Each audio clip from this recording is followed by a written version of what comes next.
عید الاضحیٰ کی تیاری ہے اور عید قربان سے منسلک پاکستان میں 200 ارب روپے سے زیادہ کا کاروبار ہو رہا ہے۔ یہ کیسے، ہم آپ کو دکھائیں گے آج کے پروگرام میں۔ کراچی کی بکرا منڈیوں میں اربوں روپے کا کاروبار ہو رہا ہے۔ بہت سا کاروبار ایسا ہے جو کالا دھن کہلایا جا سکتا ہے اور بہت سا سفید دھن۔ آج 17 لاکھ سے زائد مسلمانوں نے وقوف عرفات کیا اور خطبہ حج سے خطاب کرتے ہوئے مفتی اعظم نے مسلمانوں کی ابتلا کا ذکر کیا اور اللہ تعالیٰ سے عالم اسلام کے لیے معافی مانگی۔ امریکہ افغانستان سے جا رہا ہے مگر 10,000 فوجی چھوڑ کر جانا چاہتا ہے۔ ملا عمر کہتے ہیں کہ قبول نہیں ہوگا۔ اس کا اثر افغانستان، پاکستان اور خطے پہ کیا ہوگا، آج جانیں گے۔ نیب میں حرکت پیدا ہو رہی ہے۔ آج نیب کے نئے چیئرمین نے کام کرنا شروع کیا اور احکامات جاری کیے۔ دن بھر کی اہم ترین خبروں، تبصروں اور تجزیوں کے ساتھ آپ دیکھ رہے ہیں پروگرام آج کامران خان کے ساتھ۔ السلام علیکم، میں ہوں کامران خان۔ عید الاضحیٰ کی تیاری ہے اور پاکستان میں عید الاضحیٰ سے منسلک کاروبار اس وقت دن دونی اور رات چوگنی ترقی کر رہا ہے۔ یہ کاروبار کی وسعت کا اندازہ آپ اس بات سے لگا سکتے ہیں کہ یہ اربوں روپے کا کام نہیں صرف، بلکہ سینکڑوں اربوں روپے کا کام ہے جو کہ اس وقت ہو رہا ہے۔ پاکستانی کاروبار پاکستان میں 228 ارب روپے کے قریب یہ کاروبار ہے جو اس وقت نظر آتا ہے، مگر اہمیت کی بات یہ ہے کہ اتنا وسیع کاروبار کسی بھی صورت میں قومی خزانے میں حرکت کا باعث نہیں بن سکتا۔ یہ سارا کا سارا کاروبار ایسا ہے جو کہ ڈاکیومنٹڈ نہیں ہے، رسمی نہیں ہے، بلکہ تمام غیر رسمی معیشت کا حصہ ہے۔ اس دوران پاکستان میں تقریباً 60 لاکھ کے قریب جانوروں کی قربانی دی جاتی ہے۔ چارہ ہو، ان کی آمد و رفت ہو، ان کو ایک جگہ سے دوسری جگہ پہنچانے کا معاملات ہو، ان کی خرید و فروخت ہو، اس کے بعد کھالوں کا کاروبار ہو اور قصائیوں کا کاروبار ہو۔ یہ کوئی معمولی کاروبار نہیں ہے۔ تقریباً ایک مہینے کے دوران تقریباً 228 ارب روپے معیشت میں گھومتے ہیں اور یہ پہیہ چلتا ہے۔ قصائیوں کی چاندی ہوتی ہے اور ایک اندازے کے مطابق پورے پاکستان میں قصائی عید الاضحیٰ کے ان 3 دنوں میں تقریباً 23 ارب روپے کا کام کرتے ہیں۔ یہ 228 روپے کا کاروبار، اس سے پاکستانی معیشت کو براہ راست تو کوئی فائدہ نہیں ہوتا، یا پاکستان کے جو ٹیکسز کا نظام ہے اس پہ اس کا کوئی اثر نہیں ہوتا۔ اتنی بڑی معیشت اور اتنا بڑا کاروبار اور اس کا ٹیکس کے نظام سے کوئی تعلق نہ ہونا، یہ خود ایک بڑا لمحہ فکریہ ہے۔ عید الاضحیٰ سے منسلک 228 ارب روپے کا یہ کاروبار کیسے ہوتا ہے، کہاں سے چلتا ہے، کہاں پہنچتا ہے، یہ دکھاتے ہیں ہم آپ کو ہمارے نمائندہ خصوصی علی عمران کی اس رپورٹ میں۔ محرم الحرام جشن عید میلاد النبی اور عید الفطر کی طرح بقرعید میں بھی پاکستان کے مسلمان دل کھول کر مذہبی رسومات کی مد میں خوب خرچ کرتے ہیں۔ دیگر مذہبی مواقعوں کی طرح بقرعید پر بڑے پیمانے پر خرچ پاکستان کی معیشت میں تیزی کا سبب بنتا ہے۔ عید قربہ میں جانور پالنے والے افراد، فارم ہاؤسز، چارہ بنانے والے اور اسے ٹرانسپورٹ کرنے والے افراد، جانور ذبح کر کے دہاڑی بنانے والے افراد اور ملک کی اہم چمڑے کی صنعت کو اس تہوار سے خوب فائدہ ہوتا ہے، جبکہ معیشت میں بھی تیزی آتی ہے۔ اگر پاکستان کی کل آبادی کو 6 افراد فی خاندان پر تقسیم کر کے 80% خاندانوں کو قربانی نہ کرنے والے جبکہ بقیہ 15 سے 20% افراد کو قربانی کرنے والے تصور کیا جائے تو رواں سال تقریباً 58 لاکھ جانوروں کی قربانی کا تخمینہ نکلے گا۔ ماہرین کے مطابق رواں عید قرباں 41 لاکھ کے لگ بھگ گائے اور بچیا جبکہ تقریباً 17 لاکھ بھیڑیں اور بکرے قربان ہوں گے۔ اگر ایک بچیا یا گائے کی قیمت کم سطح پر رکھ کر صرف 30,000 روپے رکھی جائے جبکہ بکرے کی قیمت 20,000 فرض کر لی جائے تو رواں عید قرباں کے موقع پر صرف جانوروں کی خریداری پر 158 ارب روپے خرچ آئے گا۔ ایوریج جو قیمت ہے وہ بکرے کی ہے 15,000 سے لے کے 50,000 تک، اور دمبے کی بھی اسی طرح سے 15,000 سے 30,000 تک، اور کیمل جو ہے وہ 1.5 لاکھ سے لے کے 2.5 لاکھ تک روپے کا تک ایک کیمل کی قیمت ہے، اور اسی طرح جو بشرا اور بشری ہے 35,000 سے لے کے 1 لاکھ 1.5 لاکھ روپے تک ہے۔ گائے اور بکروں کی کھالیں ملک کی اہم چمڑے کی صنعت میں تیزی لانے اور ایکسپورٹ سے ملک کی زر مبادلہ لانے کا سبب بنتی ہے۔ ایک اندازے کے مطابق قربانی کی کھالوں سے چمڑے کی سالانہ خام مال ضرورت کا تقریباً 10 سے 15% پورا ہوتا ہے، اور یوں کل ایکسپورٹ کی رقم کا تقریباً 150 سے 200 ملین ڈالر قربانی کی کھالوں سے پورا ہوتا ہے، یعنی تقریباً 20 ارب روپے کی ایکسپورٹ عید قرباں کی محتاج ہے۔ جو اس وقت ٹریڈ اینڈ انڈسٹری ہے وہ یہ بہت قیمتی زر مبادلہ ہم لوگ کماتے ہیں، اور اس کے لیے ہمیں جو اس وقت جو اس کی ضرورت ہوتی ہے مال کی، وہ ان 3 دنوں میں سب سے زیادہ یہ ہے کہ ہم ان 3 دنوں میں میکسیمم جلد سے جلد ٹائم میں اس کو نمک لگا کر اس کو پریکیور کر لیں۔ سنت ابراہیمی کے موقع پر بڑے شہروں سے آبائی علاقوں اور ان سے واپسی کا سفر ٹرانسپورٹ سیکٹر کے لیے فائدہ مند ہوتا ہے، جبکہ آئل مارکیٹنگ کمپنیوں کی فروغ بھی بڑھ جاتی ہے۔ اندازاً 50 لاکھ افراد ملک کے مختلف بڑے شہروں سے چھوٹے علاقوں میں عید منانے جاتے ہیں، اور اگر بس یا ٹرین کا ایک ریٹرن ٹکٹ کا خرچ اوسطاً 1000 روپے بھی لے لیا جائے تو یہ خرچ تقریباً 5 ارب روپے ٹھہرے گا۔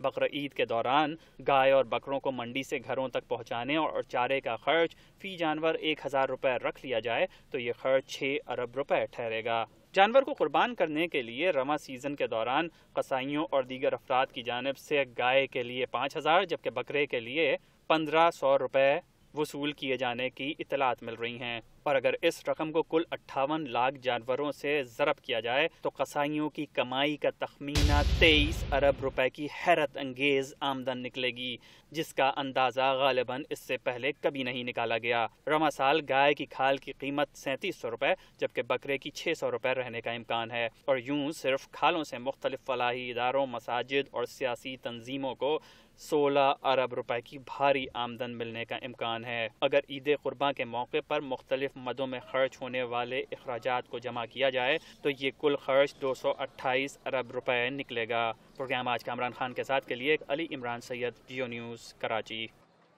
تقریباً 1 سے سوا مہینے کے عرصے کے اندر 228 ارب روپے کا کام ہو، لیکن قومی خزانے کو براہ راست اس سے کوئی فائدہ نہ ہو، معیشت کو جو فائدہ ہو نہ ہو، یہ بھی ایک بڑی ہی دلچسپ بات ہے۔ عید قرباں سے منسلک کے اس عظیم الشان کاروبار کے بارے میں مزید بات کرنے کے لیے ہمارے ساتھ موجود ہیں علی عمران سید۔ بہت بہت شکریہ علی عمران، بہت امپورٹنٹ اور بڑی مزے کی یہ خبر تھی۔ یہ بتائیے گا کہ اس میں اتنا وسیع کاروبار ہے، اتنے مختصر عرصے کے اندر یہ ہوتا ہے، اس کا براہ راست حکومت کے محصولات میں یا ٹیکسز کے اندر اس کا کیا کنٹریبیوشن ہو سکتا ہے، وہ کہیں نظر نہیں آتا، اور یہ پاکستان کی معیشت کا ایک اور بڑا دلچسپ پہلو لگتا ہے۔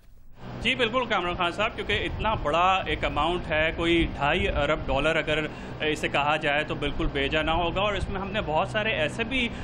خرچے ہیں جو شامل نہیں کیے، یعنی یہ کہ لوگ نئے جوڑے بناتے ہیں، کھانے پینے پہ ایڈیشنل جو ہے وہ خرچ آتا ہے، زرعی شعبے کو بھی جو ہے وہ تھوڑا سا اس سے فائدہ ہوتا ہے، تیزی آتی ہے، لیکن یقیناً یہ ایک بہت بڑی بات ہے کہ اس پہ کوئی سیلز ٹیکس یا کسی فروخت کے اوپر یا ایک جگہ سے دوسری جگہ شہر آنے کی صورت میں کوئی ٹیکس، یا یہ کہ فروخت ہونے والی جو بڑی بڑی منڈی ہیں وہاں پہ کوئی ٹیکسیشن کا نفاذ ہونا چاہیے تاکہ یہ جو آمدن ہے اس سے سرکار کو کوئی فائدہ ہو۔ دوسری طرف جو مختلف میونسپل ادارے ہیں ملک کے، وہ الٹا خرچ کر رہے ہوتے ہیں آلائشیں اٹھانے کے لیے اور مختلف مدوں میں، تو سرکار کی آمدن تو کیا ہی ہو، الٹا خرچہ ایک طرح سے۔ اچھا، اور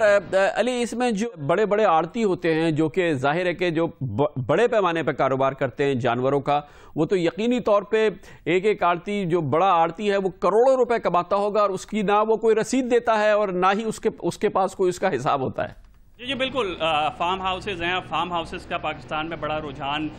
جو ہے وہ بڑھ رہا ہے۔ اس کے علاوہ اور بھی بڑی بڑی منڈیاں ہیں، بڑے بڑے آڑتی ہیں، مختلف پاکستان کے علاقے ہیں۔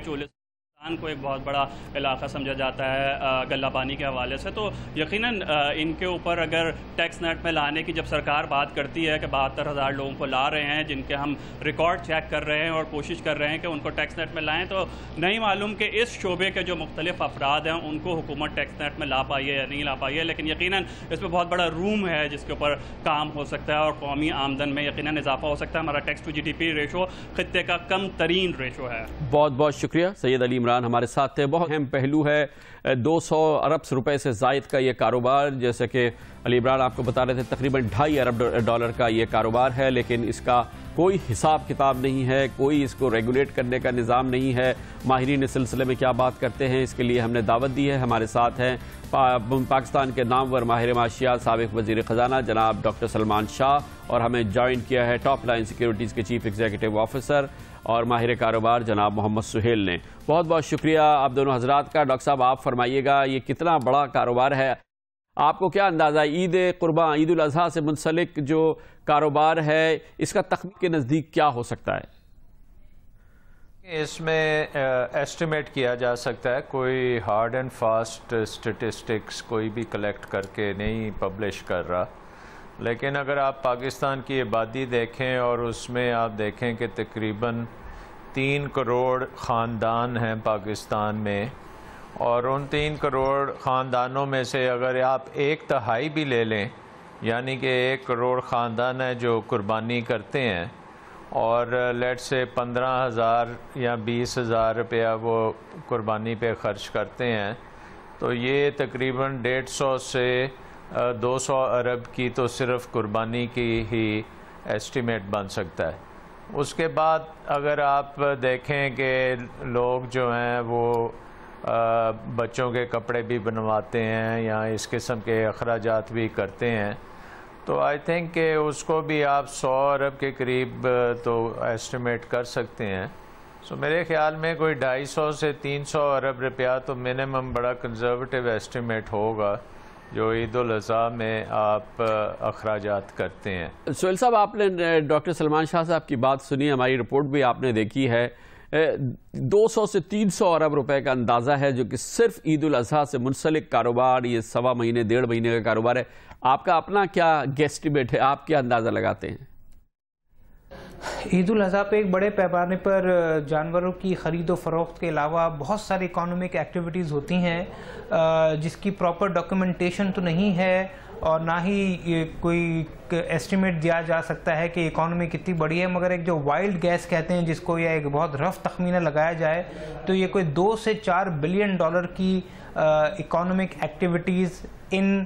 دنوں میں عید سے بالکل پہلے اور کچھ عید کے بعد ہوتی ہیں. تو یہ 2 سے 4 بلین ڈالر. اس میں ڈاکٹر صاحب ذرا آپ بتائیے گا کہ معیشت میں اس کی کیا کنٹریبیوشن ہے, یا یہ سارا کا سارا جو ہے یہ انڈاکیومنٹڈ, یا ہماری جو نامور بلیک اکانومی ہے اس کی ایک بڑی مثال ہے؟ دیکھیں کیونکہ موسٹ آف یہ جو قربانی ہے یہ تو اس کے اوپر کوئی ٹیکس نہیں ہے, یہاں ٹیکس کلیکٹ بھی نہیں کیا جاتا, کوشش بھی نہیں کی جاتی. یہ بہت انفارمل ایک قسم کی اکانومی ہے, اور اس کی وجہ یہ ہے کہ یہاں پہ کوئی مارکیٹس اس قسم کی آرگنائز مارکیٹس نہیں ہیں لائف کی, کہ وہاں پہ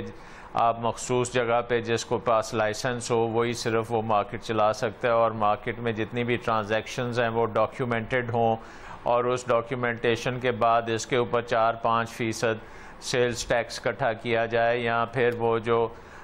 لائف سٹاک کے آتے ہیں جو فارمرز جو کسان ہوتے ہیں وہ انکم ٹیکس بھی نہیں دیتے وہ بھی. سو آئی تھنک ٹیکس کے پوائنٹ آف ویو سے تو یہ سارے جو ہیں یہ ٹیکس کے نیٹ سے باہر ہیں. اور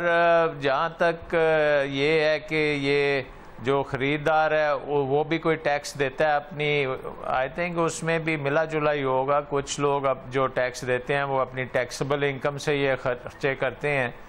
لارج میجورٹی کیونکہ پاکستان میں انکم ٹیکس نہیں ہے تو وہ بھی ایک بلیک اکانومی کا یہ حصہ ہوگا. تو سہیل صاحب یہ پاکستان میں بلیک اکانومی کتنی بڑی ہے, کتنی طاقتور ہے اور کتنی وسیع ہے؟ عید قربان سے منسلک جو کاروبار ہے اس کو اب اس کی ایک بہت بڑی مثال کہہ سکتے ہیں. دیکھیں معیشت پہ اس کے اثرات تو ضرور ہوتے ہیں, کیونکہ خاص طور سے جو رورل اکانومی میں بہت سارا پیسہ پمپ ان ہوتا ہے. یہ سارے جو جانور ہیں یہ گاؤں دیہاتوں سے لائے جاتے ہیں اور شہروں میں زیادہ فروخت ہوتے ہیں, اور اس کا ایفیکٹ یہ ہوتا ہے کہ رورل اکانومی میں کنزمپشن اور ایکٹیویٹی بڑھتی ہے. مگر یہ کہنا کہ یہ بلیک اکانومی ہوتا ہے, بلیک اکانومی تو نہیں, یہ انڈاکیومنٹڈ اکانومی ہوتا ہے, کیونکہ سارا اس میں لین دین ہے وہ کیش میں ہی ہوتا ہے. تو یہ جو اکانومی ہے 200 سے 400 ارب, اس کا ایک بہت بڑا حصہ جو ہے وہ پراپرلی ڈاکیومنٹ نہیں ہوتا اور حکومت کو اس سے جو ٹیکس اور ریونیو کمایا جا سکتا ہے وہ حکومت اس سے نہیں کما رہی۔ ڈاکٹر صاحب آپ تو خود وزارت خزانہ چلاتے رہے ہیں، آپ بتائیے کہ کیا یہ عید الاضحیٰ سے منسلک جو یہ 200 سے 400 ارب روپے کا کاروبار ہے اس کو کچھ ریگولیٹ کیا جا سکتا ہے کہ اس سے معیشت کو اور خزانے کو براہ راست کوئی فائدہ ہو؟ دیکھیں اس کے ساتھ آپ کی اکنامک ایکٹیویٹی تو ڈیفینیٹلی ہے نا کہ قومی خزانے کو تو فائدہ ہو یا نہ ہو بٹ اکانومی کو ڈیفینیٹلی فائدہ ہوتا ہے، امپلائمنٹ جنریشن کے لیے یہ امپورٹنٹ ہے، بے روزگاری کو یہ کم کرنے میں اس کا ڈیفینیٹلی ایک رول ہے، اور آپ دیکھیں کہ ان کے پیچھے بھی ایک ویلیو چین ہے جو کہ جہاں پہ ان کی رکھوالی کرنا، ان کی پرورش کرنا، میڈیسن، ان کی جو ویٹنری کے ایشوز ہیں، سو ہر چیز میں اگر چل رہا ہے تو اکنامک ایکٹیویٹی تو ڈیفینیٹلی پلس ہوتی ہے، اینڈ کئی بار یہ بھی ہوتا ہے کہ قومی خزانے کی خاطر ہم کلیکٹ کرنے کی خاطر ہم ایک سیکٹر کو ویسے ہی گلا دبا دیتے ہیں کہ وہ پروڈیوس کرنے کے بجائے وہ بالکل ڈس آرگنائز ہو جائے اور بند ہو جائے۔ سو آئی تھنک کہ اس کو ہمیں پازیٹیولی لینا چاہیے اور اس کو گریجولی ہمیں فارمل اکانومی میں لانا چاہیے، اور اس کے لیے ہمارے پاس پروسیسز ہونے چاہیے، طریقہ کار ہونے چاہیے تاکہ اس میں چوری نہ ہو، نہ صرف کہ دینے والے کی طرف سے چوری نہ ہو بٹ حکومتی جو ادارے ہیں وہ بھی چوری کرنے میں بڑے ماہر ہوتے ہیں، اور وہ بھی ایک صاف شفاف طریقے سے اگر ہو سکے تو وہاں سے کرنا چاہیے۔ بہت بہت شکریہ جناب ڈاکٹر سلمان شاہ۔ جناب محمد سہیل، ماہرین کہتے ہیں کہ عید الاضحیٰ سے منسلک جو کاروبار ہے اس کا اندازہ 200 سے 400 ارب روپے تک ہو سکتا ہے، $2.5 بلین تک کا یہ کاروبار ہو سکتا ہے۔ یہ اگر ریگولیٹ ہو جائے، اس سے خزانے کو فائدہ ہو جائے، معیشت کو تو فائدہ ہوتا ہے، لیکن ایک بہت ہی منظم طریقے سے یہ کام ہو تو پاکستان کے لیے یہ بہت بڑا ایک کنٹریبیوشن ہے، پاکستان کی معیشت کے لیے بھی ہے اور یہ پاکستان کے خزانے کے لیے بھی ہو سکتا ہے۔ اسی سے منسلک ہے بکرا منڈیوں کا کاروبار۔ راتوں رات لوگ کروڑ پتی ہو جاتے ہیں، خاص طور پہ بڑے شہروں میں لگنے والی بکرا منڈیوں میں، اور خاص طور پہ کراچی میں تو چاندی ہو جاتی ہے وہ لوگ جو بکرا منڈیوں کے کاروبار سے منسلک ہیں، چاہے وہ سرکاری ہیں یا غیر سرکاری۔ اس کا احوال ایک بار پھر دیں گے کمرشل بریک کے بعد۔